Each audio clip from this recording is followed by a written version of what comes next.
কখনো জীবন ঠিক ক্রিকেট বলের মতো, হাত ছেড়ে বেরোনোর পরেই বোঝা যায় সুইংটা কোন দিকে যাবে। পাকিস্তানি ক্রিকেটার ওসমান তারিকের জীবনও যেন ঠিক তেমনই। একসময় ব্যাট বলের জগৎ থেকে নিজেকে সরিয়ে নিয়েছিলেন জীবনের দায়ের চাপে। ওসমান তারিকের জীবনে সেই মুহূর্তটা এসেছিল এক নিঃসঙ্গ সন্ধ্যায়, যেদিন তিনি ক্রিকেটটা ছেড়ে দিয়ে নিজেকে শুধু একজন চাকরিজীবী হিসেবেই ভাবতে শুরু করেছিলেন। 4 বছর বয়সে বাবাকে হারিয়ে ছোট্ট তারিক বুঝে গিয়েছিলেন স্বপ্ন দেখার বিলাসিতা সবার জন্য নয়।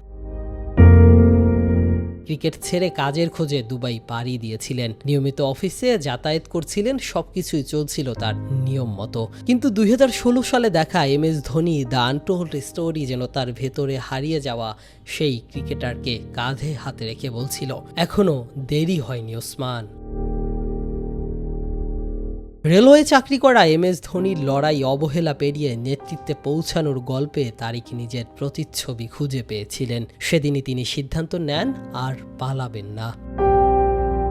ফ্র্যাঞ্চাইজি লিগের ট্রায়াল পেরিয়ে পাকিস্তানের জার্সি গায়ে অস্ট্রেলিয়ার বিপক্ষে অভিষেকটাও হয়ে যায়, আর বিশ্বকাপে যুক্তরাষ্ট্রের বিপক্ষে 3 উইকেট নিয়ে নেন।